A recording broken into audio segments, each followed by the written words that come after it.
Good day, grade 12 learners. Welcome to today's history lesson. My name is Ramsey Ngwenya. This lesson is proudly brought to you by the Gauteng Department of Education.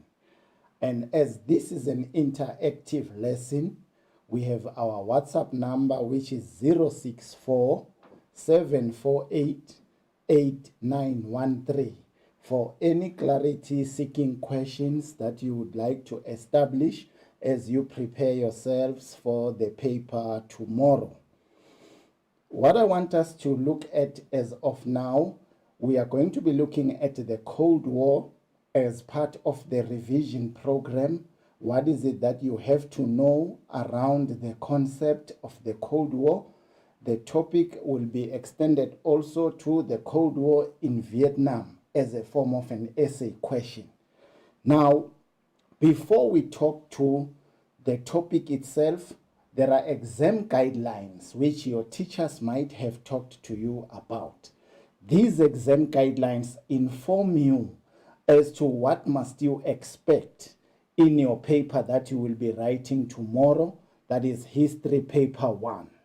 Now, the overview of the exam guidelines speaks to the first unit, which is the Cold War in Europe. Remember, the first portion for the source-based is Cold War in Europe.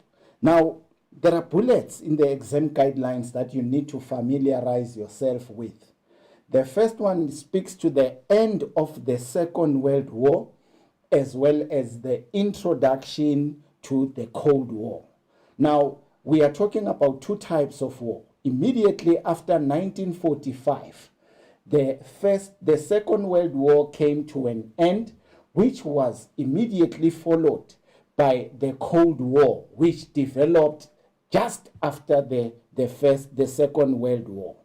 Now, this Cold War involves two superpowers, that is USSR and USA.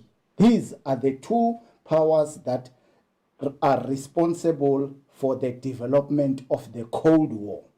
Now, these two powers created what we called spheres of interest. Now, what are spheres of interest? Spheres of interest reflect to the issue of drawing attention or bringing other powers to support you in your ideology. Remember, USA promoted the idea of capitalism, and the sphere of interest is to draw all countries to support them in their ideology. USSR also have introduced the ideology of communism, in which they also had to draw other countries to support them with their ideology. That is what we mean by spheres of interest. Now, what USSR did was to form satellite states around the countries in the Soviet Union. So the Soviet government were established in certain countries. USA, in her spheres of interest, bring along what we call containment, the policy of containment. What was the policy of containment? Include the Truman Doctrine, the Marshall Plan, as well as the opposing military alliance in a form of a NATO, as well as the Warsaw Pact. And then we also have the last bullet in the exam guideline, which says who was to be blamed, who was responsible for the Cold War. Now, learners, before I continue with this, there are three things that you need to know as we are getting into deeper details around the topic. The first thing that you need to know, as this is a source-based section or question that you are going to answer, you need to know the content that I have just explained in depth for you to be able to answer sources or to interpret information from the sources correctly. Secondly, the other thing that you need to know is to familiarize yourself with the source-based skills that you need to answer on usefulness, on reliability, on extraction of evidence from the source, as we will be speaking to that as the lesson progresses.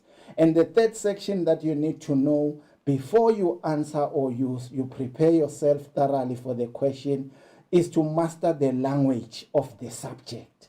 If you don't have the knowledge of the subject in terms of the language that is used, it will be difficult for you to respond positively to the questions that will be posed tomorrow. Now, what I want us to look into is the definition of the Cold War itself. We need to find out what was this Cold War, because there are different types of war. Now, what was this Cold War? It was a struggle, or it was a battle between the two superpowers, that is USA and USSR, just after the World War II. It means this war started in 1945 when we expected that there would be peace. Then the Cold War developed between the two powers. Now, why were the two powers involved in such a war? And what is it that they were using as the weapons of the war? Remember that we call this a Cold War because it's not a physical war, but it's got its own forms of attacks and weapons that are used to spread their ideology. Now, one major weapon of the Cold War is the ideology. Communism is the form of a weapon that the USSR or the Soviet Union used to spread its ideology. And capitalism was used by America. So USA, which was aided by Western countries supported USA, and then Eastern countries supported the Soviet Union or USSR. So we see here that the world is now divided into two. We've got two power blocks, East and West. East belongs to USSR and the West belongs to USA. So the result was that the world was now clashing because of these two superpowers that they were supporting on the basis of communism as an ideology as well as capitalism as an ideology. Right. Now, why did this Cold War develop? Remember the cause and effect. The Cold War developed as a result of the distrust after 1917 Russian Revolution. Remember when you were doing grade 11, we did communism in Russia, 1900 to 1940s. Now, we talked about how communism developed through the writings of Karl Marx, how Lenin also adopted that. Stalin also continued to spread this. It started there in 1917. Now, USA was not in favor of the introduction of communism. They distrusted it and they even called it evil. So the battle started from that time. Did not start immediately after 1945. It was now the development after 1945, but it started in 1917. Now, this war was a suspicious tension that increased between the two superpowers. The two superpowers did not trust one another because they prevented each other from spreading their ideology. Russia was being prevented from spreading communism, and America was being prevented from spreading capitalism. So these are two opposing ideologies, and these are two opposing forces. So now the two powers then had an uneasy alliance that they formed during the World War II because they were fighting Hitler. They had an agreement which was not trustworthy, or an agreement that did not carry more water. But because they were fighting a common enemy, which was Hitler during the war, they then had that alliance, but it was an unfriendly alliance. Remember, an alliance is an agreement between two countries to support or to help one another on certain issues. So here they agreed to support one another to fight Hitler. But at the end of it all, they then went apart. Hence, the alliance is called an uneasy. It was never to last. So then these two powers then came to an agreement to say, let us meet and discuss how we should bring an end to Germany's force, or bring an end to any other war that might take place in the near future after 1945. Then they met at Yalta in a conference where they agreed that Germany would be divided, so that we prevent Germany from being one forceful nation, as it has happened in 1914, and then it happened again in 1933. So they said, no, let us prevent Germany from becoming one forceful nation. We need to divide and control Germany so that if it is united, it will start another war. So that is what they agreed on. And at Potsdam, they also agreed that they would divide Germany. But there was tension in their discussions. There never was an agreement, a peaceful agreement, because the situation between the two powers was hostile. A communist and a capitalist never come to an agreement because they've got different principles that they follow. So there was tension between them. So they just disagreed as to how we should divide Germany. They never agreed because they had their agenda on what they want to do to Germany. So every time they had this disagreement. Now, Stalin wanted Germany to pay the reparations. Remember, reparations are the damages that took place after the war. Remember, the war damages the country, the houses, the companies. Now, when you have to repay that, it's called reparations. So Germany was to be forced to pay reparations to Soviet Union for the damage that they have caused. But on the other hand, Truman says, no, if we force Germany to pay reparations, we are starting another war. Let us not do that. So the two had an altercation, or they had a disagreement. It is not because they are from different countries. It is because they had different philosophies. The one wanted his philosophy and idea to be dominant, and the other one wanted his philosophy and ideology to be dominant as well. So the two never come to an agreement. Now, finally, they have decided in the conference that Germany will be divided into 4 zones of occupation, which means Germany will be occupied in different zones, or in 4 different zones, right?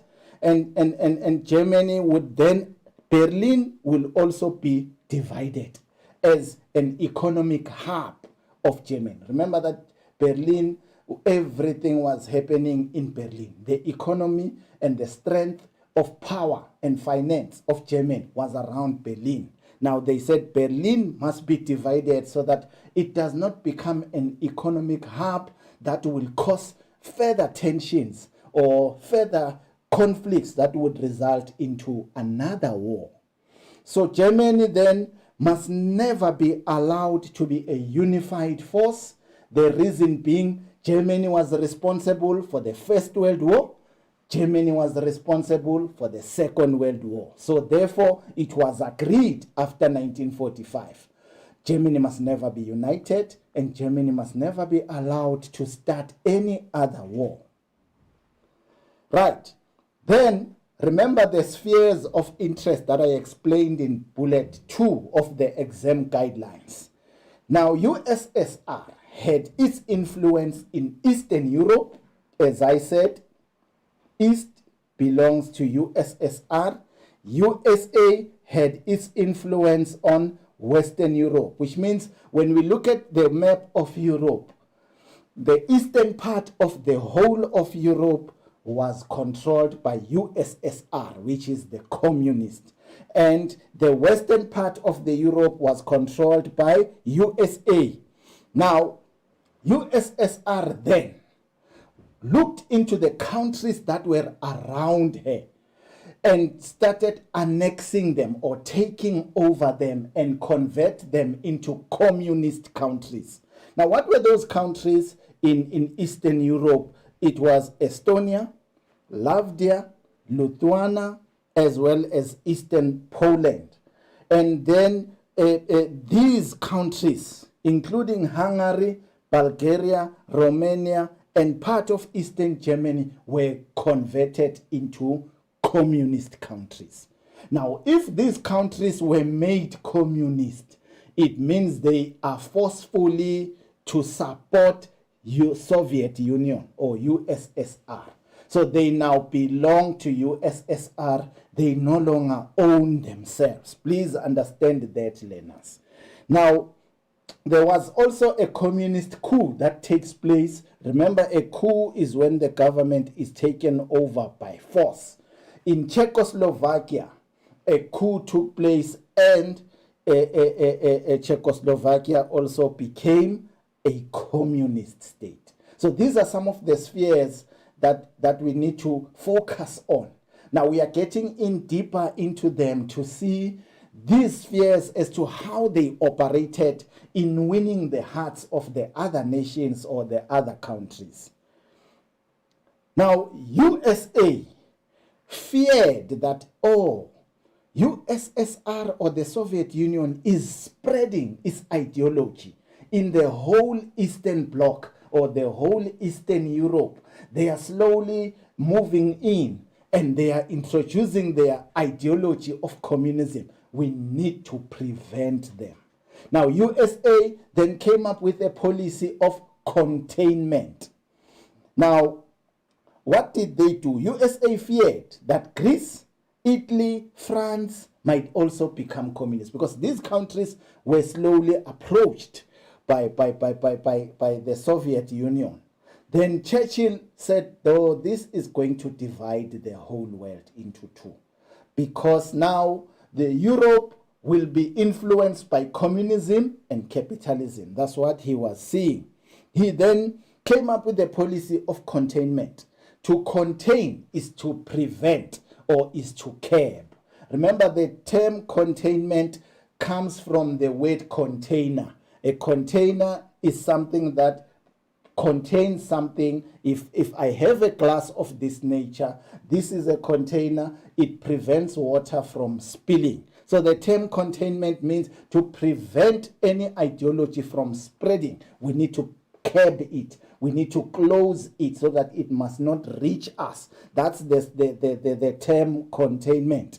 So in 1947, the Truman Doctrine was announced to support all these countries that are under the threat of communism. To support these countries, President Harry Truman introduced the Truman Doctrine. Now let us see what this Truman Doctrine did, or how it helped out those countries that were to be threatened by communism as it was spreading on the other side of the Eastern Bloc or Eastern Europe. Now, after the Truman Doctrine was established, they then says, how can we support countries that are stricken by the war or the damages of the war, and countries that are in need, so that they cannot support communism? We need to prevent them from supporting communism. In 1948, the Marshall Plan was established. Now, what was this Marshall Plan? It came as a result of the damages of the war and people being homeless and poverty that was caused by the Second World War. So in the Marshall Plan, USA decided to go to those neighboring countries in the west of Europe to supply them with finance, with economic food, with everything that they needed to recover from the war. So that was one strategy. Now, if a country is being supported by USA and is being given something, obviously that country is going to support capitalism. So that is how they then spread their ideology. So as it has been mentioned, the aim was to rebuild the economy and to prevent the spread of communism amongst the poor countries. So the poor countries were influenced by USA to support capitalism. So this was called the Economic Recovery Plan. So all those countries who participated in the war, who received damages and who lost a number of resources, had to rely on America to recover. And therefore, they had to support America thereafter. Now, remember, as I said, this is a Cold War. In a war, one throws a blow, another reacts to the blow. Now, the spheres of interest of America in a form of the containment, the Marshall Plan, was counteracted by the Soviet Union, who then also went to their satellite states. Remember the satellite states that I have mentioned? The Estonia, Latvia, Czechoslovakia, Hungary, and so forth.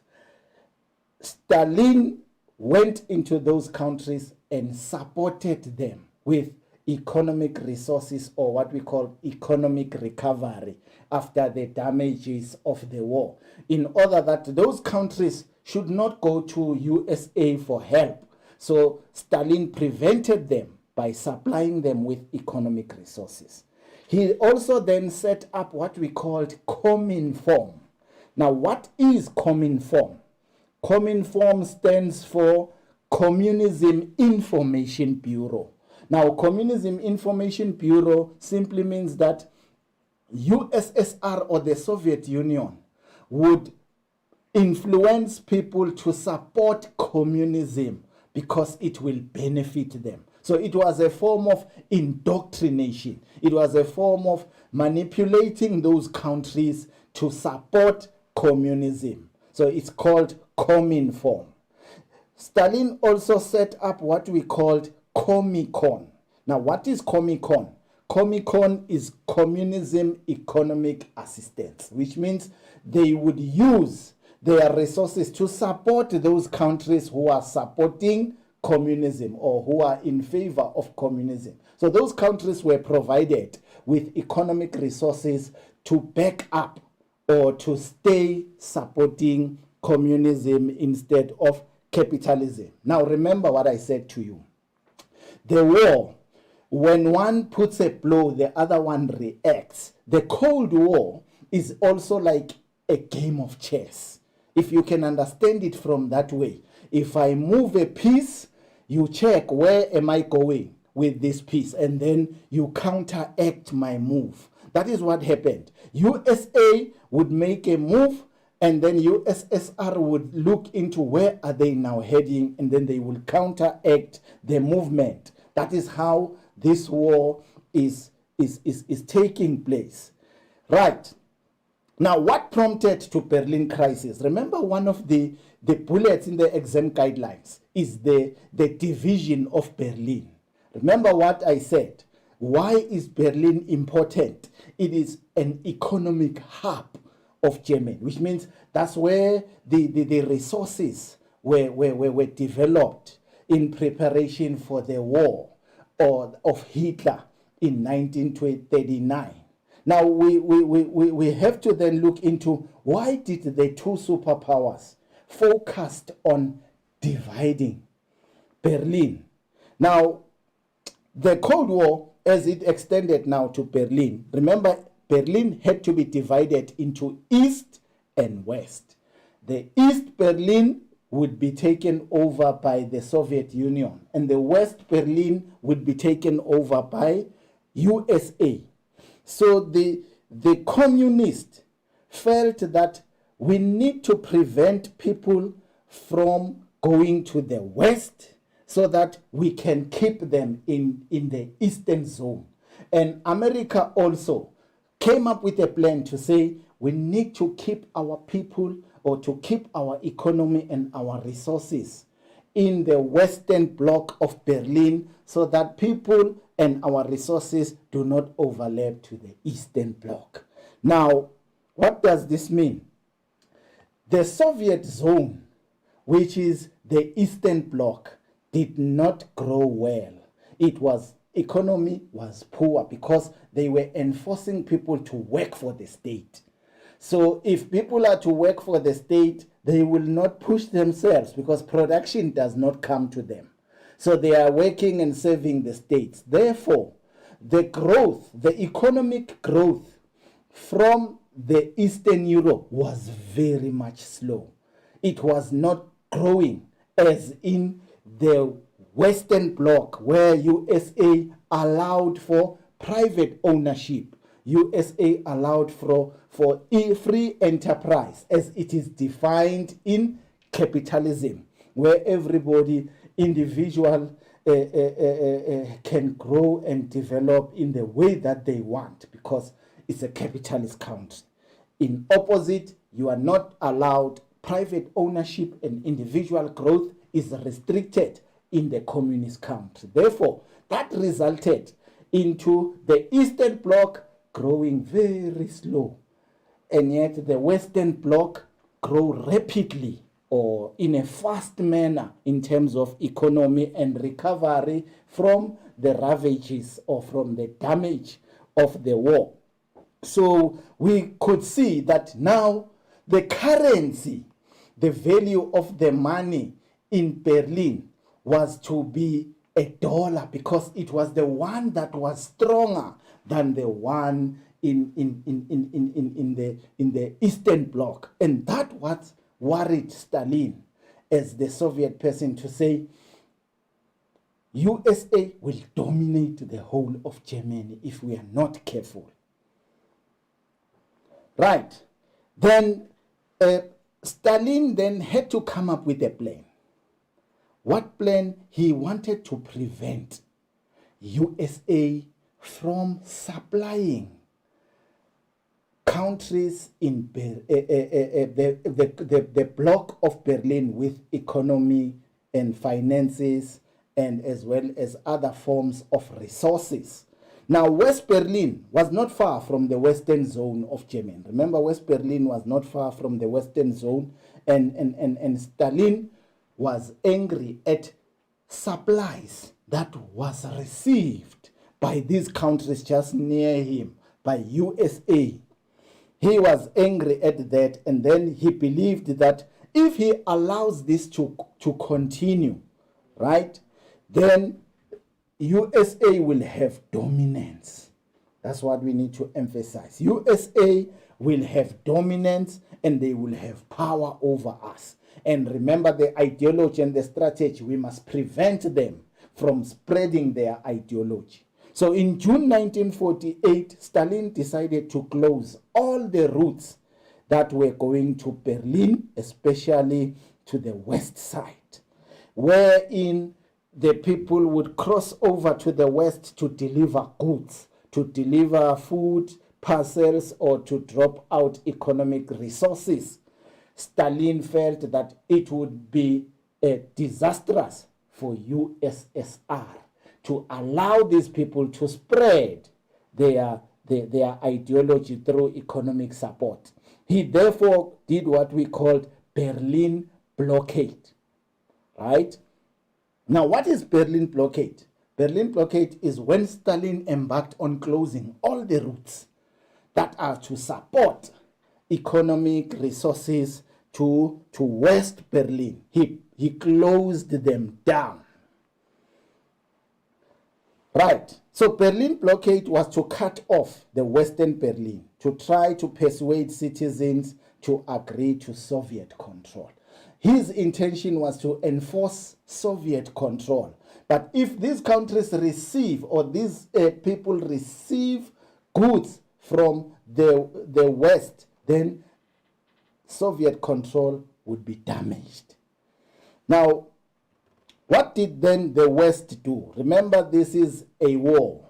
If Stalin does this, America does that. If America does this, Stalin reacts by doing this.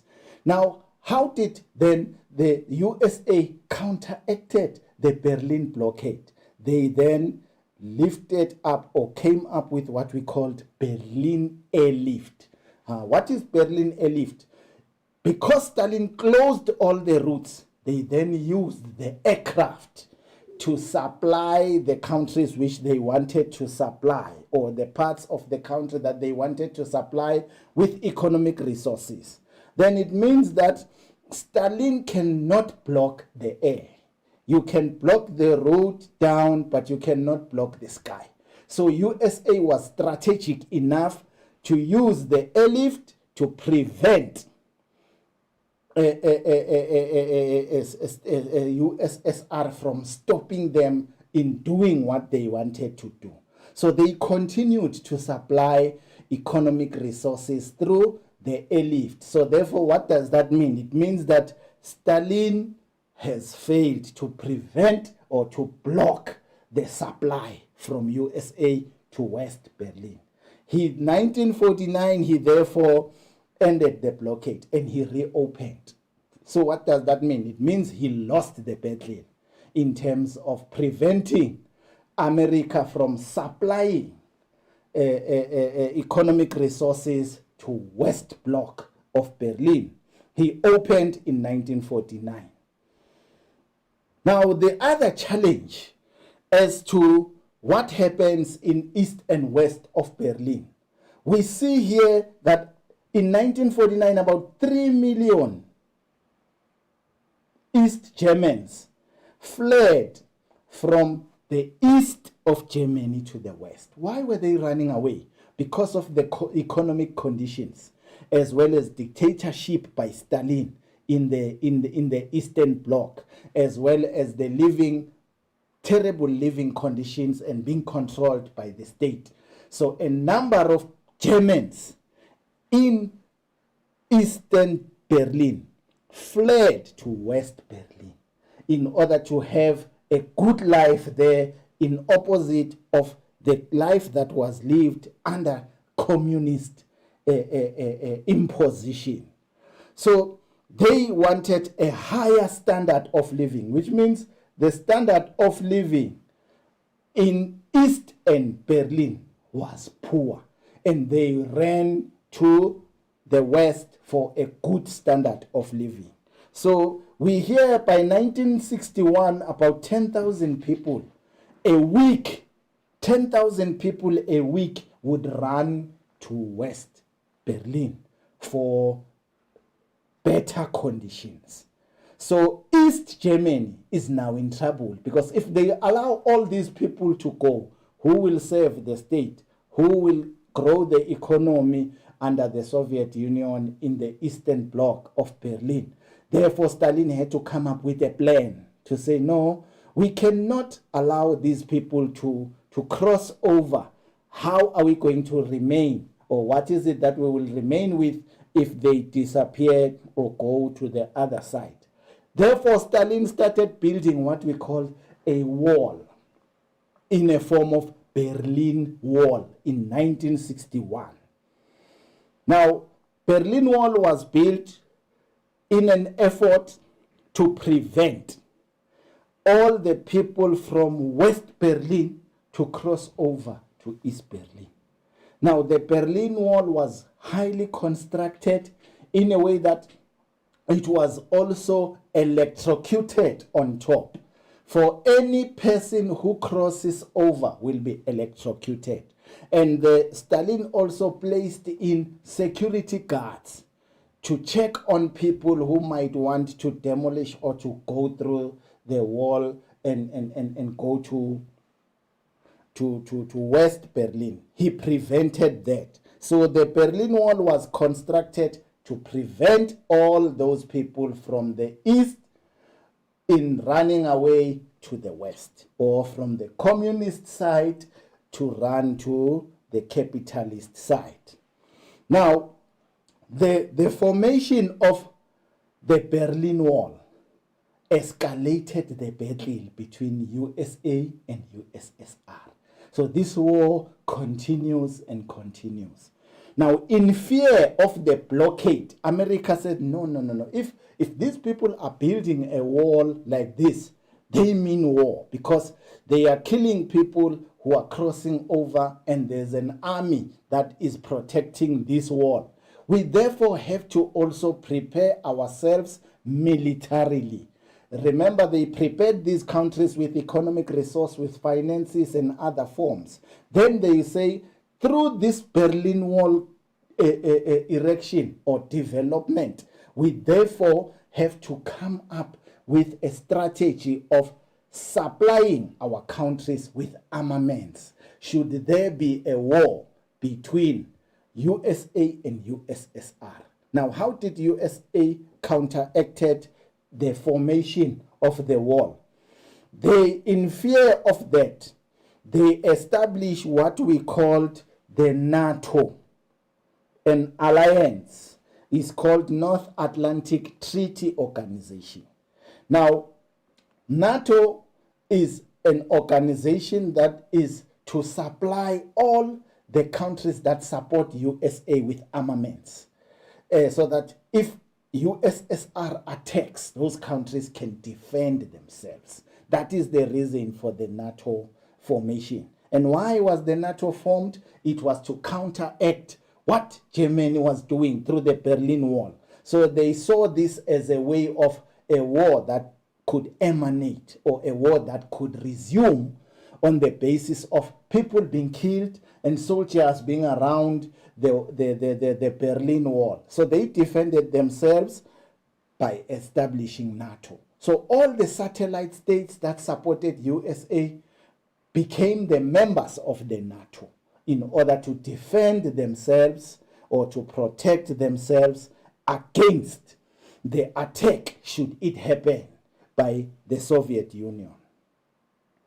Right. Now, what were the results of the NATO, or how did Stalin reacted to the NATO? Remember that under Soviet Union or under communism, Stalin cannot join the NATO because the NATO belongs to the capitalist state.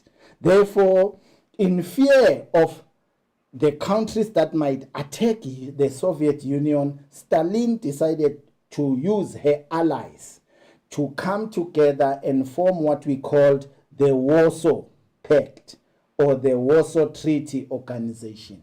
Now, Warsaw is also a military support to all the Soviet satellites and all the communist countries with armaments, so that if USA and USSR get into war, these countries can be able to defend themselves through the NATO. Right. Now, learners, as I said to you, the two superpowers were in a bond of contention to each other through the means of ideologies, through the means of economic support, as the exam guidelines bullet have indicated. We then have to be looking as to the last bullet, which says who was to be blamed for the Cold War? Who was responsible for the Cold War? Remember, there are more than one perspective in the historical event. There is a perspective of USA, there is a perspective of USSR, as to say who is responsible, who is to be blamed for this. So there are different interpretations as to who started the war.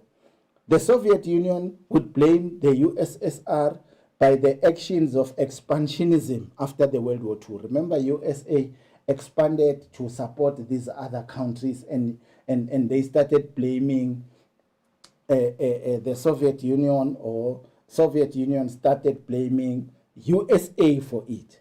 So USSR also needed security. Remember, USSR had to spread this ideology of communism, and they wanted to secure themselves and to protect themselves. So that is the reason, one of the reasons to say USSR is to be blamed, because they are the ones who pushed for the division of Germany or of Berlin. So USSR also wanted to protect the Soviet land and to promote communism. And the USA wanted to promote their capitalism in other ways. So Truman's anti-communist attitude made worse because Truman defined communism as an evil ideology. And that also created more and more tensions. So we don't specifically have a perspective that says USA is to be blamed or USSR is to be blamed. But we look into both angles and there are reasons for them to spread this idea or their ideology of capitalism and communism. Right. I hope you have that content. Remember at the beginning I said you need to have the content. Whether you are answering sources or you are answering essays, you need to have the content. Now, this is the approach to source-based questions. Remember that as this is a source-based question, you will be receiving a question paper out of 50 marks for this topic. And for 50 marks, there are 3 levels that you need to know, which your teacher might have told you about. Remember, level 1 is extraction of evidence as well as organization of information from the source, which means level 1, the 15 marks that has been highlighted here, or the 30%, simply says to you, in that question paper that you are going to write tomorrow, 15 marks is in the source. You are going to take information from the source using the key question verbs. What according to the source? Who according to the source? Where according to the source? Why, or quote from the source, or give reasons from the source. What does this mean, Antwana Bam? Oh, my children, 15 marks is given to you for source-based questions.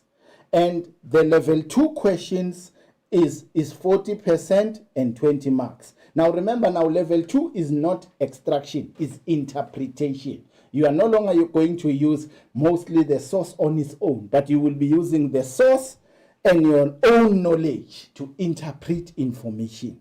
You will be getting questions such as comment on. Use the source and your own knowledge to say this or to do that. And then the third level is a deeper level that speaks to usefulness in sources, reliability in sources. It talks to a comparison of information in source A and in source B and so forth. So we will be having an interactive questions around the 2 topics that we are discussing, as I have indicated. Remember our WhatsApp number 064 748 8913. Should you be having questions around what I have just said. I now want to quickly talk to the essay section, which is also the extension of the Cold War in Vietnam. Now we've got also the exam guideline bullets, or the overview of the topic. Now remember, the first bullet talks to the struggle in Vietnam. There was a battle between North and South Vietnam. They also, second bullet talks to USA's struggle or to enter into the war with Vietnam. And then we've got the war from the perspective of the Vietnamese, and then we've got the war from the perspective of USA that you need to know when you write this essay. And then how the world viewed this war, that is the war on the global issue. In 1969, we can also see how USA began to withdraw their soldiers from taking part in this war in Vietnam. Right. Now, there's something that I want to highlight here. The key question might be, how was a small country like Vietnam able to win a war against the USA? Right. Now, the essay question starts from 1965 to 1975. Now, take note, learners, what I have just highlighted on the conflict between North and South Vietnam is not part of your essay. Your essay starts from 1965, 1964, the end of the year, to 1965, through what we called the Gulf of Tonkin incident. That's where after your introduction, your essay should unfold. Right? Now, the Gulf of Tonkin is regarded as the trigger to the Vietnam War. It is the reason, or the point of departure to start the war against Vietnam. America's point of departure to start the war. Now, in 1964, the patrols of USA in the Gulf of Tonkin claimed to have fired upon. They said someone had attacked us. We have been attacked, and it was the Viet Cong that they had to put a blame on. And the Congress of America at that time came up with what we called the Gulf of Tonkin Resolution, or they came to a conclusion. What was that conclusion? Is to say we are taking all necessary steps to prevent aggression from Viet Cong who are attacking our forces. Now, what did they used this to attack Vietnam, to say our forces have been fired on, and then they reacted by saying we are taking necessary action to prevent our people from being attacked, the U.S. forces from being attacked in the Gulf of Tonkin around the Vietnam. Right. Now, this make America now to get involved, to say we are taking major steps, we are taking action. Now, America wanted to save the South Vietnamese. That is the reason. The South Vietnam people belong to capitalism. The North Vietnam belongs to communism. So remember the chapter that we have just discussed. The aim of America was to prevent the spread of communism. So they prevented it in that way. So they used what we call domino theory to prevent any country from becoming a communist after some around them became communist. So the reason, as I said, America wanted to contain the spread of communism. So remember the Truman Doctrine. Remember the Marshall Plan. So what they did, they supplied South Vietnam with economic resources so that South Vietnam would support capitalism. So what happened here, USA wanted the support of non-communist government. All the non-communist government were to be supported by USA because of the fear of communism getting into those countries. So America also believed in what we call the domino theory. Now, what does domino theory mean?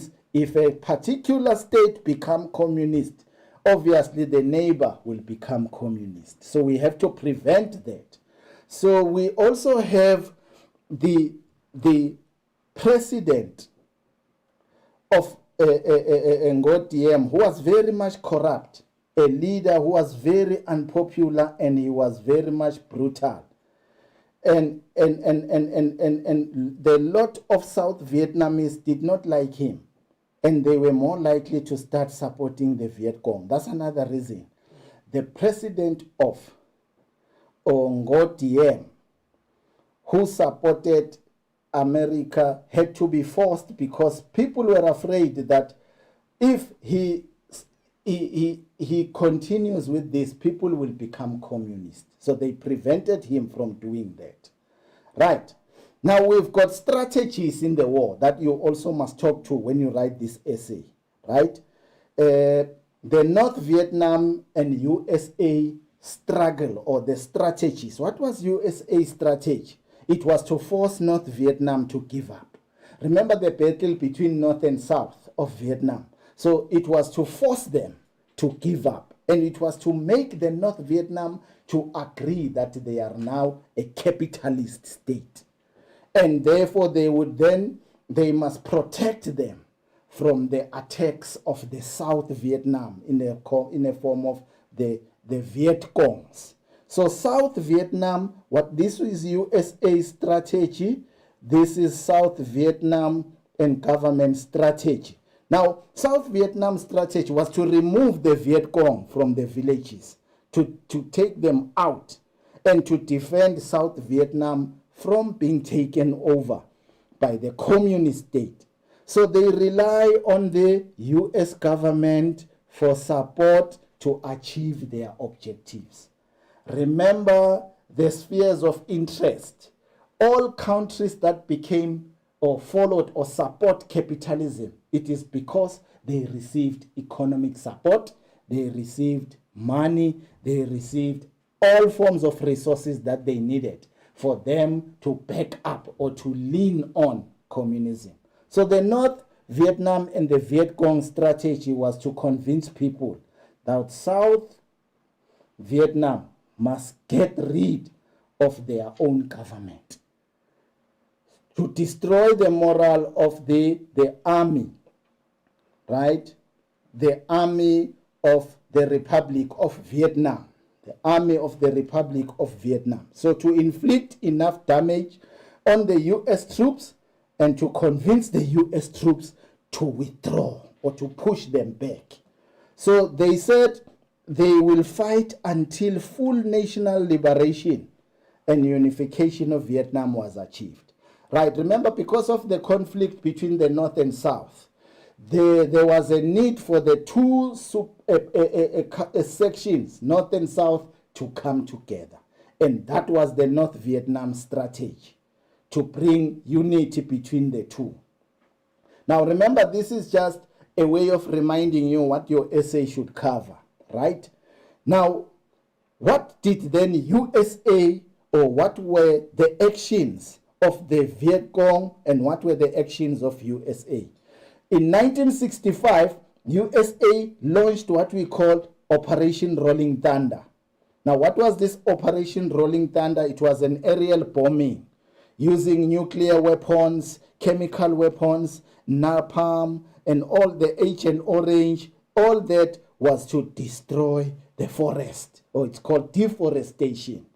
And they also came up, that is the first one. The second one, they came up with search and destroy, where they came to all the areas where the enemy was residing and destroyed those areas. And they also embarked on what is called bomb and cut off any supply, to prevent any supply of anything that was provided to North Vietnam was destroyed. That is called bomb and cut off. And the other reason for USA was to win the hearts and the mind of the people of South Vietnam, to say USA is the reliable a country that we should follow, or we should, the principle of capitalism. That is the four strategies. And what were the strategies of the Viet Cong? Was to support or build the support base amongst the population, the support base wherein they would be having their own a military alliance and support to attack the enemy. Secondly, to avoid any open battle using the guerrilla tactics. Remember, the Viet Cong were using the guerrilla tactics in hiding and using booby traps and attacking in the evening, and use local population and cluster with them so that they cannot be seen as an enemy. So the Viet Cong, they launched attacks on every angle. They launched attacks on 100 cities, and they attacked and attacked. And some historians argue that this offensive or disaster of the Viet Cong was largely from the north, led to the struggle in the south. The south began to suffer because of the strength of the North Vietnamese. Right. So USA also claimed the US victory, but in public, we could see that the Viet Cong had strong attacks. And they seized even the embassy of USA in Saigon, which means they won in this instance. So we need to understand the strategy of USA. We need to understand the strategy of USSR in this war and how the two counteracted one another in a form of like the Cold War as it has been. But here there's more physical war than the Cold War itself. Right. Now, as I said, the Viet Cong tactics were using guerrilla warfare, which is something that we have highlighted. They fight in small units. They avoid face-to-face attacks. They use ambush. They dig tunnels and hide themselves under the tunnels, and then they are not found by the enemy. They were also helped by the local people. The Viet Cong also tried to win the number of peasants to support the South, right? And the Viet Cong also carried out the sabotage in form of bombs in the South, especially in Saigon and in U.S. military areas. And they use what we call the Ho Chi Minh Trail under their leader, Ho Chi Minh. So to support and to supply weapons, they used that. Right. Now, as I said, the USA's tactics, we have mentioned them already. The Operation Rolling Thunder, the search and destroy, the bomb cut and supply, the Ho Chi Minh and all that, and then also to win their hearts as well as the mind of the Vietnamese. So this is your body for your essay, right? Then we also had what we call the My Lai incident, wherein a helicopter loading with gunships landed in 3 USA platoons. And the troops then were on a search and they destroyed mission, but they killed even innocent individuals. Over 2-hour period, they killed hundreds of men and women, as well as children. In an hour, about 300 people were killed. So the truth about the massacre did not come out from the 18 months. Only Lieutenant Kelly was convinced of the war crimes. He only served 3 years of his life. So this was seen by the world as an act of barbarism, because they were not supposed to be killing innocent people. They were to fight the Viet Cong. But in the My Lai, they devastated the area and killed even children in this instance. So the war was televised. Remember, the Vietnam War was seen in America and it was televised. And the war and the pictures of the war were seen by the world as being an act of barbarism, and America was blamed for participating in this war. So Americans now refuse to participate in this war because of the massacre. Other soldiers refused to go there, and the civilians in America were now against the war. And then after the Tet Offensive, President Johnson, who had the pressure, who won the next election, promised to end the war. And how did he end the war? By coming up with what we call Vietnamization, which means he would allow the people of Vietnam to address their issues, to do their own fighting and fight their own war. Then at the same time, he also continued to have peace talks, right, with the people of Vietnam to end this war. And he also pushed that these people should be returned.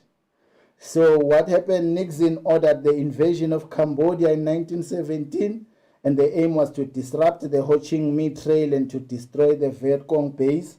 But the army of the Republic of Vietnam failed, and this seemed to prove that they could not cope without the Soviet Union. So the invasion also led to more and more protests in USA, and American people were shot dead by police who demonstrated against the war. Right. Then how did the war come to an end? In October 1972, a peace agreement was reached. The South Vietnamese president Thieu was furious because he believed the peace agreement would leave this country. at the mercy of North Vietnam. So a few months later, in 1973, the last American troops left Vietnam. So North Vietnam then invaded South, and by July 1976, Vietnam was one country again, but now ruled by the communists. I hope this content will be of assistance to you. I know you have been writing a number of essays around this. We will be talking to that at a later stage as to how to respond to essay questions should they emanate from these kinds of topics. Thank you for watching this lesson. Again, please remember to sanitize, to keep a distance, and to wear your masks. Also, do not forget the interactive number to ask questions. Again, it's 064 748 8913. Thank you. Attitude of gratitude. What does that mean? An attitude of gratitude is the quality of being thankful. It's the quality of giving thanks. Ubonga, ulebuha. It's to be grateful. You and I have so much to be grateful for. You and I have parents who make sacrifices day and night for us to be at school. You and I have people who believe in us when we don't believe in ourselves, who love us when we don't love ourselves, who invest in us day and time again. Whether it's a teacher, it's a principal, it's a driver, it's a guardian, we have so much to be grateful for. And so I challenge you, young person, be thankful.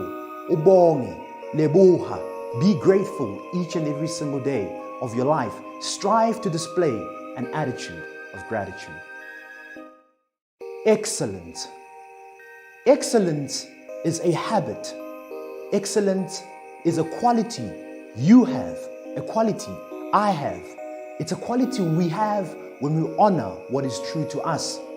Yes, we are gifted differently. uNkulunkulu akasinganga ngokufana. Excellence is striving for your best. Whenever you have a particular project, test, homework, uzibuze, ask yourself, is this my best? Can I put in more effort? Excellence is striving to be in the top 1% of the area in which you are gifted. And so I challenge you, in every single thing that you do, in every single area that you are gifted in, whether it's sports, it's academic, ucula, whatever that gift is, strive for excellence.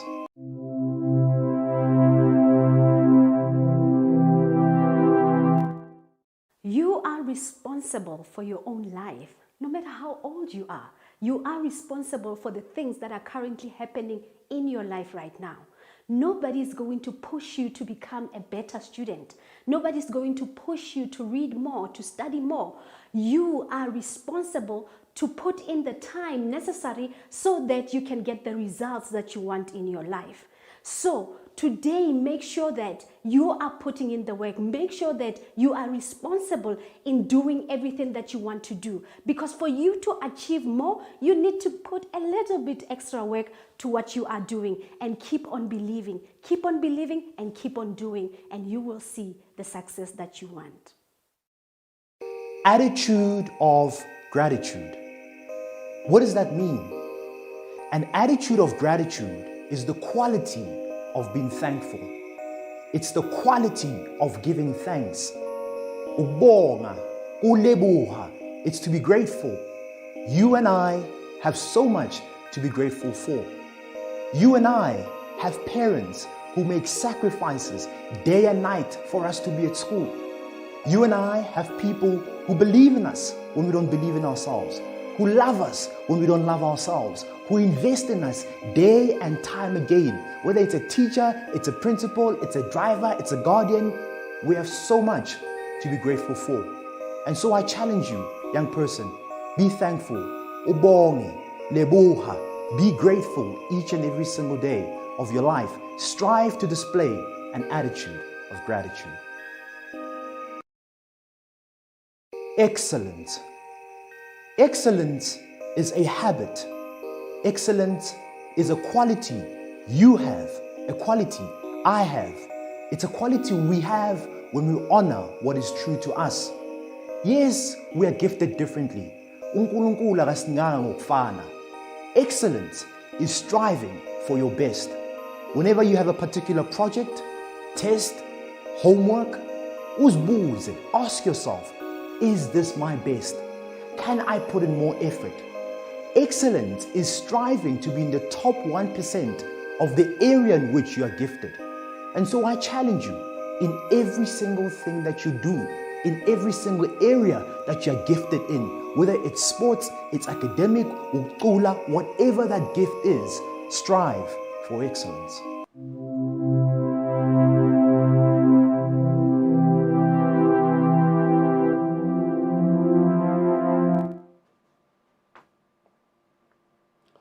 Well done. Good day, grade 12 learners, and welcome to today's second session of history. My name is Mr. Dixon. This lesson is proudly brought to you again by the Department of Gauteng Education. Now, I would just like to continue with topic 3. Topic 3 is basically the civil rights movement, and then it continues over to the Black Power movement. But we need to understand that I first need to deal with the civil rights movement, because the civil rights movement is basically the source-based question, which will be question 3 in tomorrow's paper. But at the same time, before we start with the source-based question, like it was dealt with the first topic, there are certain examination points or dots that they normally call it. So let's first go to the first one of the civil rights movement. We need to look first, the first point of reference is the reasons and origins of the civil rights movement in the USA. The second point that we need to focus on is the role, impact, and influence of Martin Luther King Jr. Take note, we are mentioning Martin Luther King Jr. because his father's name was also Martin Luther King. Then the third point, forms of protest through civil disobedience. Now, the forms of protest were different types of protests. The first one was the Montgomery bus boycott, sit-ins, marches, including the following: those to Lincoln Memorial, Birmingham Campaign, and Selma Montgomery marches. Then the next point is school desegregation, and then we will be also focusing on the short-term and the long-term goals at large. But before we start with the civil rights movement, we need to understand that because of the abolition of slavery in the 1980s, it meant that the USA was a country that was free, meaning no segregation had to take place. But we need to understand the timeline. When did the civil rights movement start at large?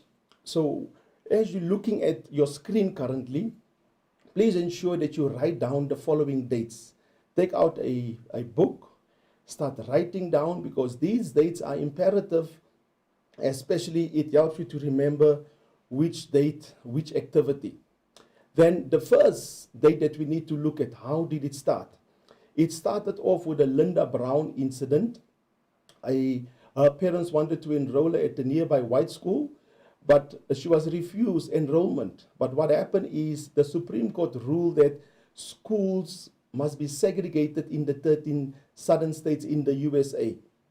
In 1955, we know this incident is actually known as the Rosa Parks arrest, or the Rosa Parks incident, which led to the Montgomery bus boycott. And in 1956, Martin Luther King's house was bombed. Then at the same time, the bus boycott ended. In 1957, the Little Rock Nine.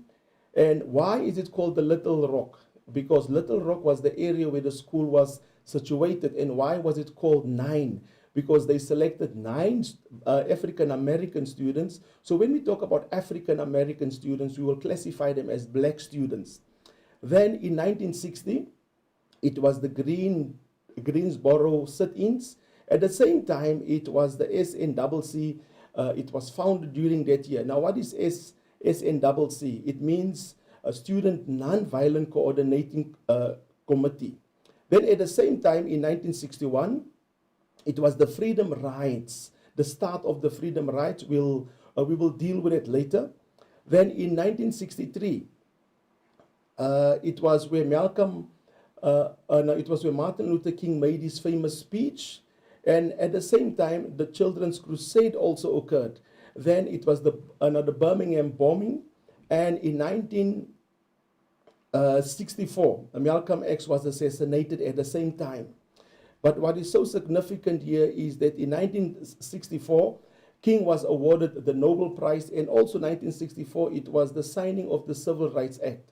Then in 1965, as Malcolm X was assassinated, it was the signing of the Voters' Right Act by President Lyndon Johnson.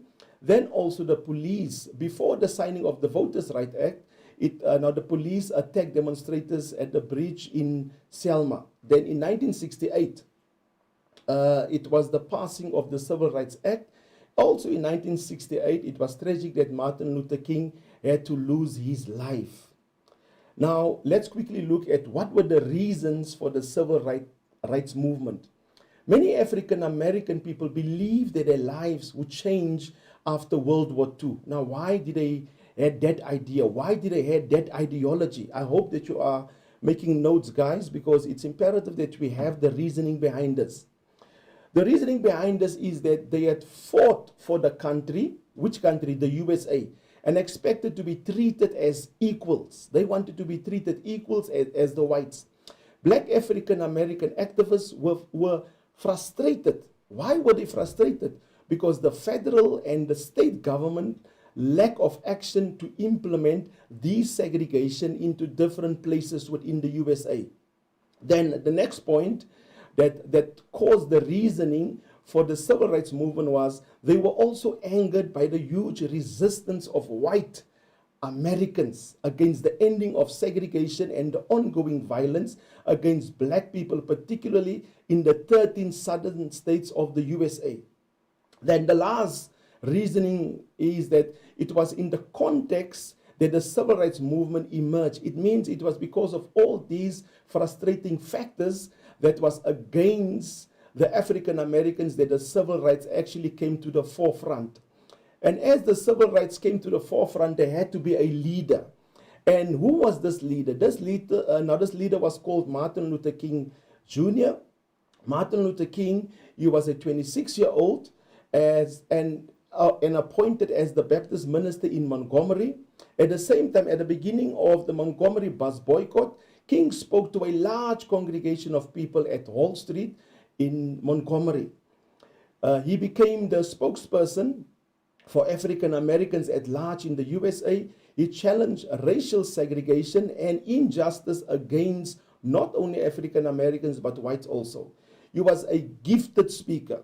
He believed in using non-violent protests. So when we look at the non-violent protest is what he inherited from Mahatma Gandhi, which was called Satyagraha. It means you protest without any violence, without any aggression. But then, let's move over now to the first form of protest that was classified as the first form. The Montgomery bus boycott.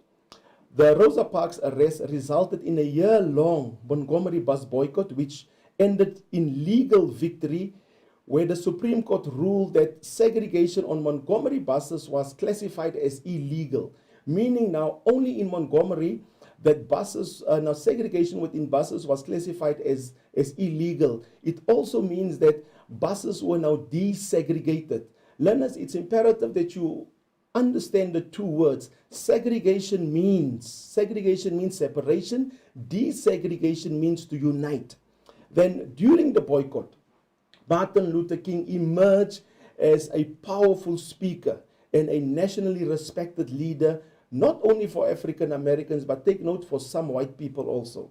In 1957, King and other religious leaders formed the Southern Christian Leadership Conference, and this continued the struggle forward. Then, the Montgomery bus boycott had been a victory for African Americans. Some say it was the first victory, but if we go back into history, in 1954, the Linda Brown was actually the first history. So this was classified as basically the second victory for African Americans. Then let's move over to the next protest. The next protest was classified as the sit-ins. Now, students played a major part within the sit-ins because in February 1960, a group of students, they entered a Woolworths lunch counter in Greensboro, and they decided to sit in a white-only area. And because the 13 southern states had segregation laws. Now, what were these segregation laws? They were classified as black codes. They were classified as Jim Crow laws, meaning what we would call in South Africa apartheid laws. So they went against the law within that state. Then at the same time, the staff of the Woolworths lunch counter ignored now the 4 students. And as they ignored the 4 students, the students continued to sit peacefully and refused to move themselves from the lunch counters. The next day, a larger group of students joined them and they resumed that peaceful process. Now, the sit-ins did not only stop there, students. The sit-ins spread to various places. It became known as now to the theaters. It became known as to the airport. So it means the sit-in spread to various places, but it started where? In Greensboro, in a Woolworths lunch counter at large. But the next protest is, it was quite different. Remember now, the sit-ins, it started off only with African American students, but the freedom rides, which is the next form of protest. Although segregation on buses had been ruled unconstitutional, segregation was still practiced in the 13 southern states. In May 1961, an interracial group of 13 students, take note, in the 13 southern states of the USA, they had practiced what they call black codes, and they nicknamed it Jim Crow laws. So 13 interracial students, it means mixed racial, it means white and black students. They traveled in 2 Greyhound buses from Washington, which is in the north of the USA, to the south, to the 13 southern states. These protests became known as the Freedom Rides. And as they entered into the different towns, when they came to Alabama, now if you read through the history books, it clearly explains that one of the buses was set alight. And because of the setting alight, it became known on television, and a lot of people began to join this form of protest. And Robert Kennedy, the brother of President Kennedy, he instigated a process where he said buses will no longer be segregated interstate, but they will be desegregated. Take note, segregation means separation, desegregation means to join together. Then let's move over to the next form of protest. The next form of protest was classified as Birmingham Campaign. In early 1963, King and the SLC organized an economic boycott of white businesses and a series of protest marches in Birmingham, Alabama, to desegregate Birmingham's downtown department stores. So what happened here, learners? It had to do with economic boycotts. That's important that we understand that part. It had to do with economic boycotts, and it was against the white-owned businesses. But many people were arrested. Now, when we say many people were arrested, it clearly indicates to us that a lot of people were involved, including school children. So the prisons were overcrowded, and because the prisons were overcrowded, it forced them to actually release the people. Even Martin Luther King himself, he was also arrested. But this came to the conclusion. The Birmingham business leaders decided that the protest campaign was bad for business. It was not good for business, and agreed to desegregate. Take note, the word desegregate. Take note the word desegregate. The lunch counters, restrooms, and drinking fountains. Then everyone that was still in jail after King was released, those people were also released from prison at large. Then let's move over to the one where when Martin Luther King made his famous speech now. When Martin Luther King made his famous speech, that was called the March to Lincoln Memorial within Washington. In 1963, blacks were still, the unemployment of blacks stood basically at 11% in the USA, meaning only 11% of black people were actually employed in the USA. Then it was in this context of inequality that Philip Randolph, a 73-year-old veteran activist, decided to organize a march in Washington. This march became known as the March on Washington for Jobs First of All. But later, Martin Luther King's famous speech actually transformed the whole process. But despite initial fears that it would result in more violence, President Kennedy gave the march his authorization. But look at what happened here.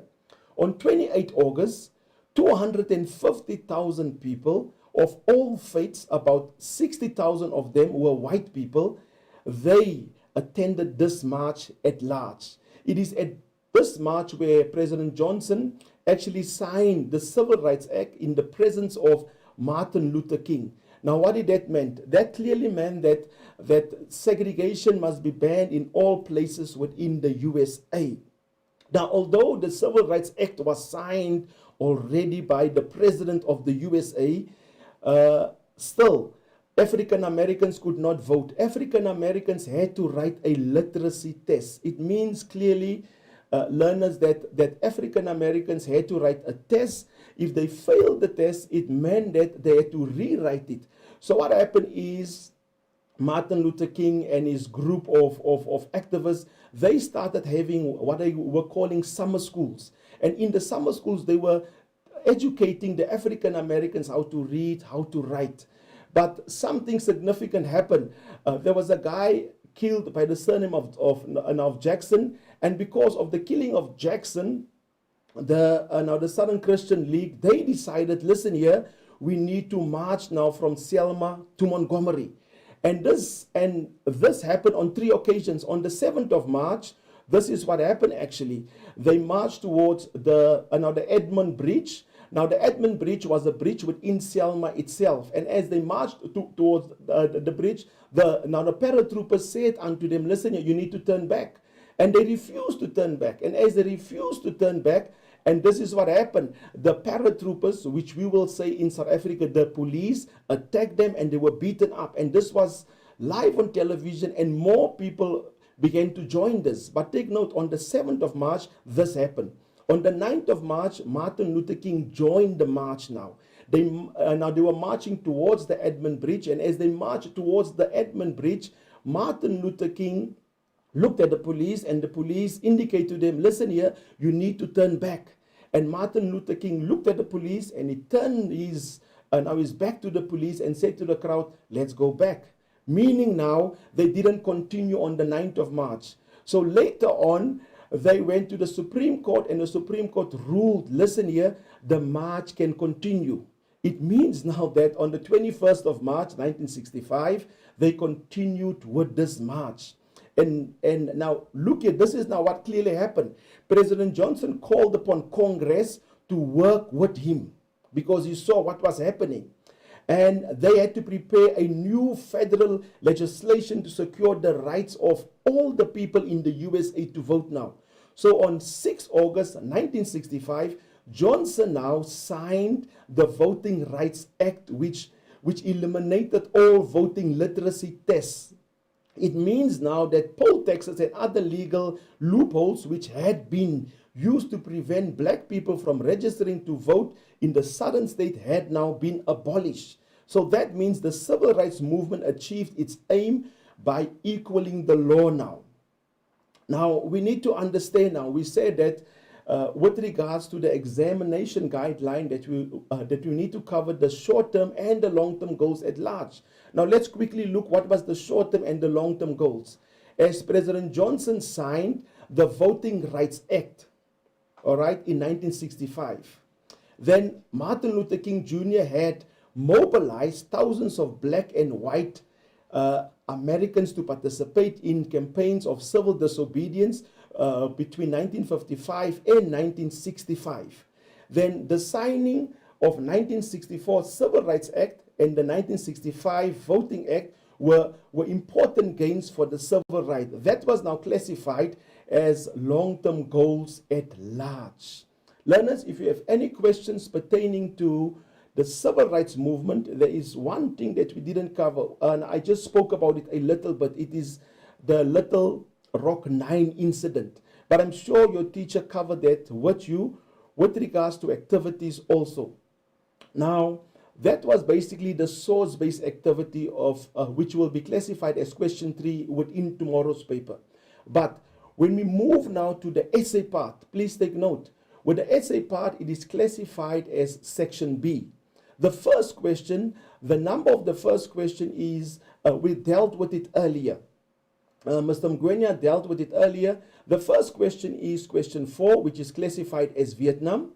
The second question is now question 5, which is Congo, which we are not dealing with today. But the third question in the essay part, it is basically known as the Black Power movement. So the civil rights movement, take note, we first dealt with the civil rights movement. Now we're dealing with the Black Power movement. Now the Black Power movement is clearly the essay part. So learners, please don't confuse yourself.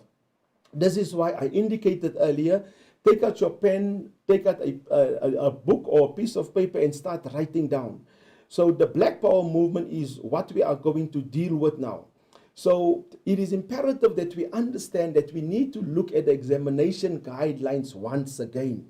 The Black Power movement, the first bullet that we need to look at, that we need to study, that we need to clearly understand. The first one is reasons for the Black Power movement. That is the first question. Why the Black Power movement? Then the second dot is formation of the Black Power movement. Why was it formed? Then the formation of the Black Panther also. Then the third dot is roles of Stokely Carmichael, Malcolm X, and other people. There were other people also involved, like Elijah Muhammad, Angela Davis. All right, there were more people involved besides Stokely Carmichael and Malcolm X. They are known as the front runners of the Black Power movement. Then we will also look again at the short-term and the long-term gains at large also. So that is now the overview, which we would classify as examination guidelines. But now let's quickly look at the Black Power movement. What was the goal of the Black Power movement? The goal of the Black Power movement was to empower and create. Take note, power and create, meaning it was not there. So when they speak about create, it means it was not there. It was to empower and create a strong racial identity where? For African Americans. At the same time, it glorified shared qualities such as dialect, physical attributes, and history. So when we speak about physical attributes, they speak about how you look in your face. Is your nose sharp? Is your nose flat? Now that's the physical attributes. They were looking at the hair type. And also Black Power encouraged a separation from white society, saying black people should write their own history, form their own institutions. So when we speak about institutions, we speak about schools, we speak about businesses like credit unions and political parties at large. Then at the same time, let's look at the philosophy of the Black Power movement. So now we have mentioned the Black Power movement, what it stood for. Now let's look at the philosophy. The philosophy is actually ideology that they actually stand for. Now the ideology, the philosophy of the Black Power movement it's clear. It says this empowered African Americans by promoting what? Feelings of beauty and self-worth. It means don't feel inferior. Feel that, listen here, I am important. I am the person. I am this individual. Then the second point is that supporters of this movement felt that African Americans were strong enough to thrive without the support of white institutions. So what they are saying, let's create our own, because if we have our own, we can develop our own. Then the next point is Black Power also encouraged a separation from white society. At the same time saying black people should write their own histories from their own institutions like credit unions and political parties. So basically, I've repeated some of it that was within the philosophy at large. Now let's continue. the philosophy, it continues. It basically says controversial. Why? Because it was considered anti-white.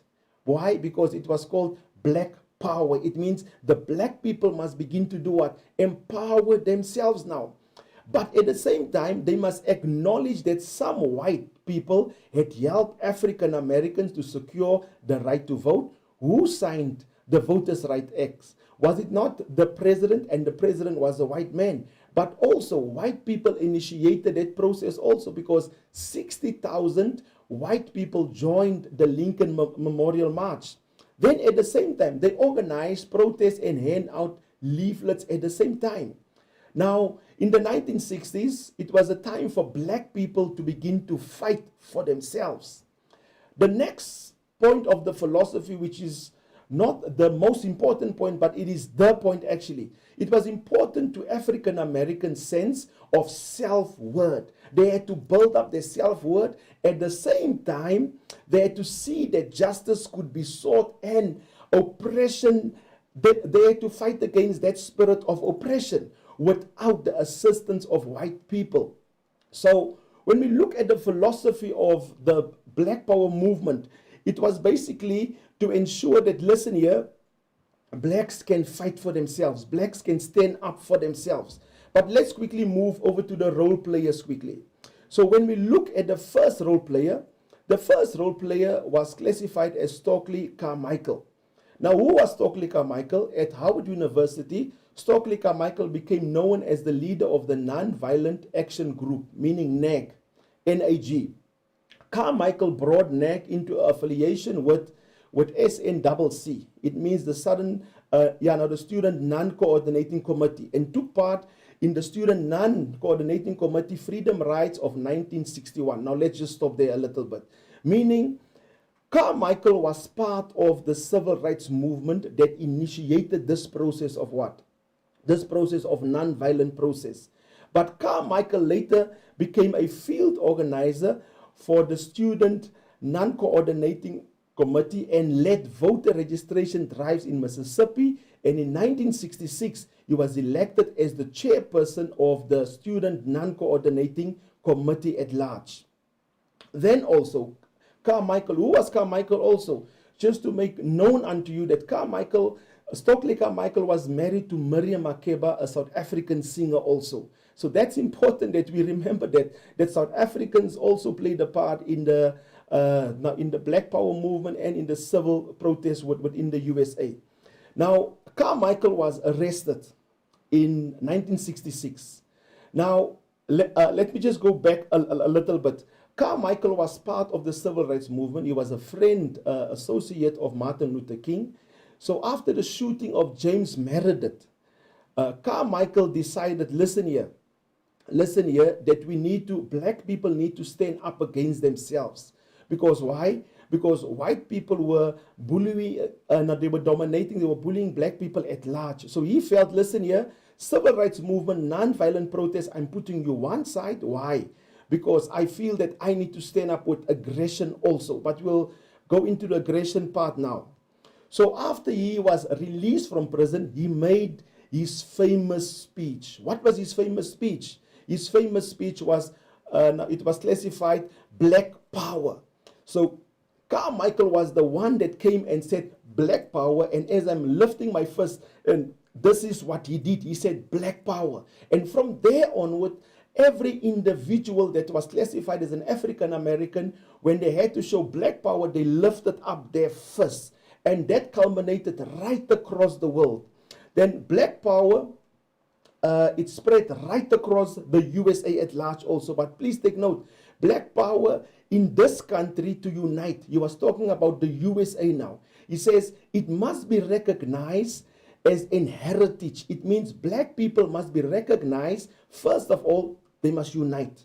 The second part is they must know that they have an heritage. Then he continued by saying black people must build a sense of community. It means Ubuntu. Ubuntu must be built within the African Americans. Then he continued, he says, form and lead their organizations. He said, black people don't take a second seat. Don't be the passenger. He said, black people lead also. Take Take part, create your own institutions, create your own organizations at large also.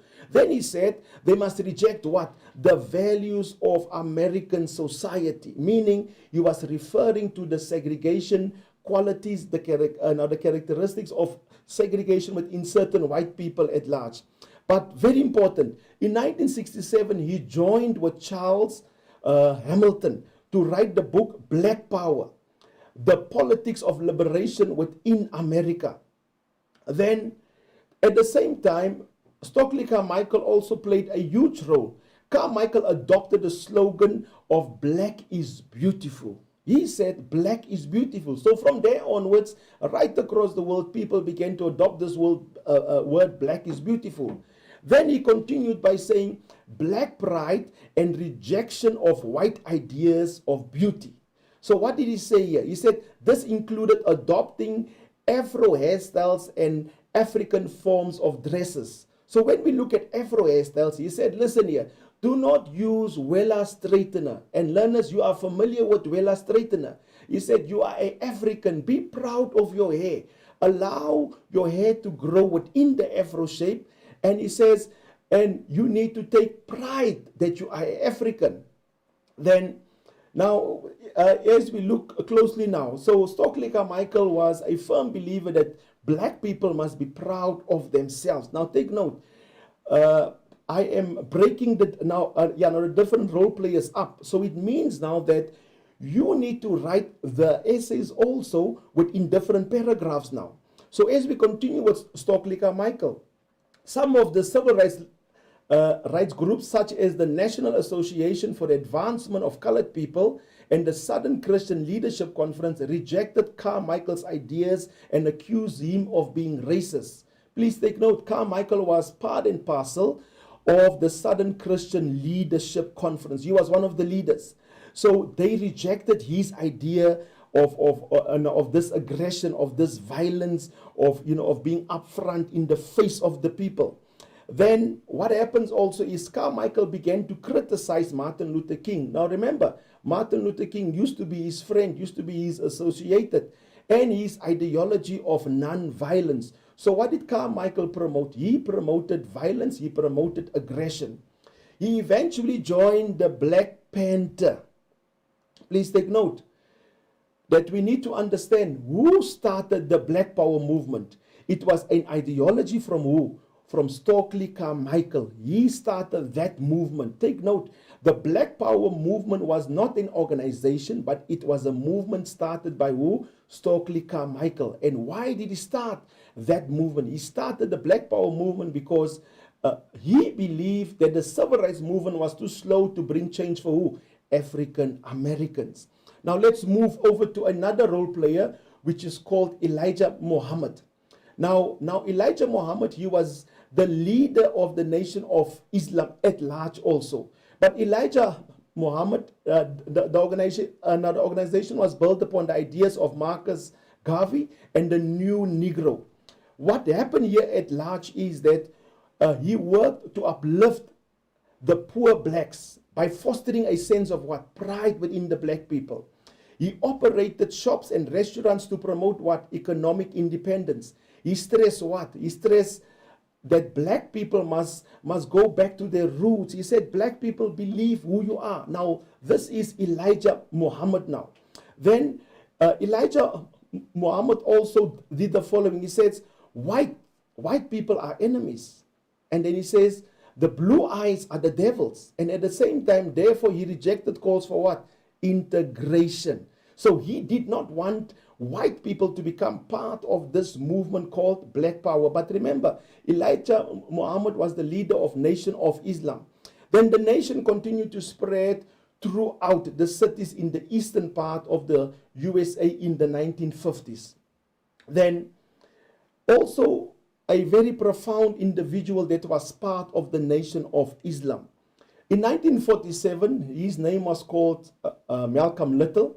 He was arrested for theft and breaking in. And at the same time, in February 1946, he entered Charleston State Prison at the age of 20 years old. This is now, please take note, Malcolm Little.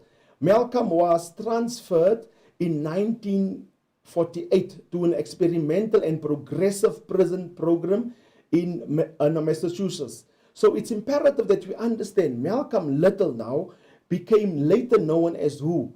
Malcolm X. So as he became later known as Malcolm X, he believed that Little was the name given by the white man to his ancestors. So in prison, he changed his name from Little to who? To X at large.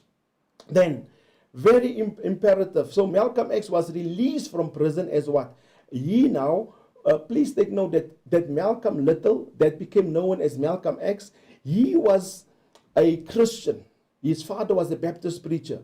But in prison, he reverted into Islam. And as he changed into Islam, this is what happens now to him. He came out of prison being a Muslim now. And his ideas were now different from the Christian perspective. But this is imperative that we need to understand about Malcolm X. He was an intellectual person with regards to the Black Power movement itself also. And he argued the following points. He said there must be self-defense. He said there must be self-defense instead of non-violence. He also believed and he said that black nationalism instead of non-racialism. He said black separation instead of integration. Then he said revolution instead of reform. So when we look at the word revolution, revolution clearly means there must be a change within itself. Then at the same time, he made famous speeches, and these famous speeches were known as follows. It was known as by any means necessary. It means we need to get this thing done by any means necessary. It means whatever it takes, we need to get it done. Then he continues. He says, now the bullet or the ballot. It means the bullet or the ballot. What does the bullet refer to? It refers to the bullet in the gun or the ballot. Now, what is the ballot? The ballot means the voting paper. Then he continues by saying speech on police brutality. So why did he say speech on police brutality? He was actually referring to what? He was actually saying, listen, you speak up against police brutality. Do not allow the police to come against you like that. Then another role player that we need to focus on is Angela Davis. Now, Angela Davis, she was a radical African-American educator. And at the same time, she was an activist for civil rights. At the same time, now she organized interracial study groups which were broken up by the police constantly. It means she had groups of studying. Like you guys are sitting now in your different schools, there were different groups that she organized by herself within the African community at large. Then she joined the Black Panther in the 1960s. At the same time, now she was charged with aiding escape attempt by George Jackson for 18 months also. Then at the same time, we need to understand that we spoke about Elijah Muhammad, that was the leader of the nation of Islam. Then we need to understand here is that, learners, is that the Black Power movement was originated. It was started because why? The civil rights movement was too slow to bring change for who? African Americans. So once you have that as your introduction, please take note now. We have our introduction paragraph, but at the same time, we need to have background knowledge now. Why did they start the Black Power movement? So it always starts by the civil rights was too slow. So when you start off by the civil rights was too slow, now you move over to the conditions where the black now community found themselves in. They were living far from the employment places. They were living in slums. Now these are the various points that needs to be pointed down. Then you move now to the next point now, which is now Stokely Carmichael. He was the one that initiated this movement called Black Power movement. So you need to make known that, listen here, who started the Black Power? Stokely Carmichael. Then after you have mentioned Stokely Carmichael now you move to your next paragraph, which is basically the start of the Black Panther. Who was the Black Panther? The Black Panther was started by Newton and Shirley. Those were the people that started the Black Panther. So don't get confused. Learners, do not get confused with regards to who started the Black Panther, who initiated the Black Power movement. But within the Black Panther created a 10-point program. Yes, it was not on the slide, so I'm just mentioning it. This is why I said take out your pen, take out your paper. So the 10-point program, it was basically that was looking after the basic needs of African Americans. And some of the 10-point programs was they created clinics, they created aftercare facilities, they created feeding schemes at large also. And as they created these different feeding schemes, as they created the different schemes to look after the needs of African Americans, they also had a form of socialism within themselves. So the Black Panther, they were the form, they were the organization that had a form of socialism, meaning they, now if you speak about a form of socialism, they were moving more to the leftists. The leftist means they were moving more to communist side. And because they had that idea of socialism within America, meaning everyone must be treated equally, the FBI zoomed in on the Black Panther. And the FBI created confusion within the Black Panther at large also. So this is the different notes that must be within the essay at large. So when you have mentioned the 10-point program, what did the Black Panther do for the African Americans at large? You need to name the 10-point program also. Then after that, now you move over now to Malcolm X. Who was Malcolm X? Now, as I've mentioned to you guys, Malcolm X, his first name was Malcolm Little, and as his name was Malcolm Little, he converted from Christianity to Islam at large also. So now you need to describe also what was his stance. He was standing for violence. He believed that, listen here, no integration with white people. But something happened, and this is what must be mentioned in your essay also. Listen, Malcolm X now went to Mecca. Mecca is where Muslim people go for a pilgrimage. And after his return from Mecca, they indicated that Malcolm X's ideology from non-violence, from non-integration, changed now to desegregation. Now he believed, because he saw in Mecca that now the different color people worked together and they were serving God. So he believed, listen here, if they can do it in Mecca, we can do it in the USA also. So because of his belief system, because of his ideology changing, he was expelled from the Nation of Islam. And because he was expelled from the Nation of Islam, he created his own organization. And that led now to him being assassinated. So boys and girls, I hope that you are dotting actually down the different paragraphs, the different ideas that must be associated with regards to the Black Power movement.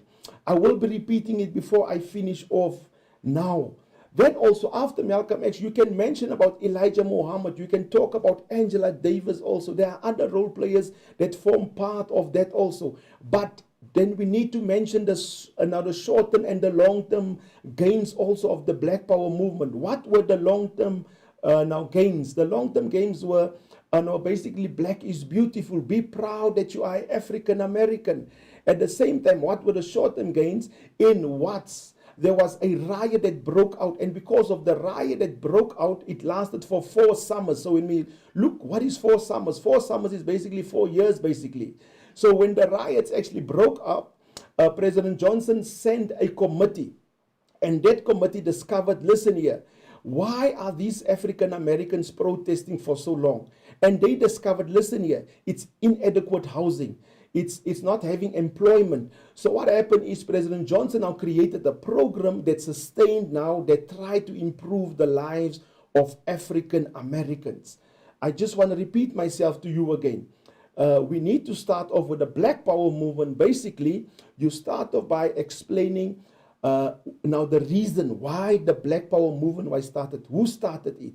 We move over to the Black Panther, and then you mention the different points, the 10-point program, what it stood for. At the same time, you move over now to Malcolm X, Elijah Muhammad, Angela Davis, but then you also move over to the short-term and the long-term gains at large also. Boys and girls, I hope that you have jotted down, but I've got one more thing to do quickly here. I've actually got a question that's being posed here. I'm sure that most of you can see this essay question that's being posed here. I'll be giving you guys around about, say, 5 minutes. And then you need to formulate an introduction for me. The question reads as follows. It says, explain to what extent Malcolm X and Stokely Carmichael were successful in instilling black pride among African Americans in the 1960s. Use relevant examples to support your answer. Now, please take note, learners. I hope that you've got our WhatsApp number. Our WhatsApp number is 064 74 88 913. I'm repeating it again, 064 74 88 913. I would love you quickly to formulate an introduction essay. Please take note, your introduction is actually formulated into three parts. It's your stance, it's the reason why you are taking that stance, and what you are going to write about. So you need to formulate an introduction based upon that, and you can actually WhatsApp it to us, and then we can have a look at it, and then we can give you feedback at large also. But I would love everyone now to quickly start writing down. I'm giving you 5 minutes to complete this introduction with regards to the essay question. Thank you.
Well, learners, I hope that you have formulated your introduction with regards to your stance, your reason, and why you have selected your stance. So I hope that your educators are sitting next to you and they are assisting you with regards to the introduction of this essay, of the question that was posed to you guys also. But before we conclude, I would just love to actually quickly take you through the structure of tomorrow's question paper. Please take note that tomorrow's question paper, question 1, is basically the Cold War, the origins of the Cold War, and then that's question 1. Question 2 is Angola, and at the same time, the question 3 is basically the civil rights movement, the question that I dealt with earlier with regards to Martin Luther King, the different protests. At the same time, we need to understand there's a section B also. So section B now, it's question 4. Question 4 is Vietnam. Question 5, it's Congo. And question 6 is the Black Power movement. Now, please take note, learners. You are allowed to answer 3 questions. And this is how you ought to answer them. 2 questions can be source-based questions, and 1 must be an essay. You cannot answer 3 source-based questions. You cannot answer 3 essay questions. So you answer 2 source-based, 1 essay, or you answer 2 essay questions and you answer 1 source-based. So let me just repeat myself again. 2 essay questions, 1 source-based question, or 2 source-based or 1 essay question. You're only allowed to answer 3 questions at large also. So please, let me quickly go into the source-based quickly. The source-based questions, please take note, there are different levels. It's level 1, level 2, level 3 questions. The level 1 questions are basically what we call extraction. The answers are within the source. Level 2, it's a combination. Level 3, it's also combination, but you need to have your own knowledge and you need to know the content. Like Mr. Ngwenya indicated, you must know the content to answer the level 3 questions. That's within the source base. In the essay questions, please take note, you need to maintain the line of argument. You need to maintain the Peel method. You must put your point down, you must explain, you must use an example, and you need to link it back. Every paragraph must be linked back to the question at large also. So learners, I have given you the structure, how the question paper will be laid out for tomorrow. I've indicated to you in the source-based questions, there are 3 levels. I've indicated also to you learners that in the essay paragraphs, you must maintain the Peel method. You must maintain your line of argument, because if you maintain the line of argument, that will result in you being awarded 50 out of 50. So learners, I would like to say thank you for watching this lesson, and thank you for sitting so attentively. I know that some of you maybe were sleeping, but it's fine, it's okay. But some of you maybe got something. So I know that you have learned something through this whole process, but I would also like to thank the Department of Gauteng Education for allowing us to come and do revision with you guys also. So learners, I hope that you have enjoyed myself and Mr. Ngwenya, and I hope to see you on another occasion again. So have a good afternoon, and please go and revise and go through your work again, and be ensured that tomorrow you will answer this question and you will ace it. Thank you.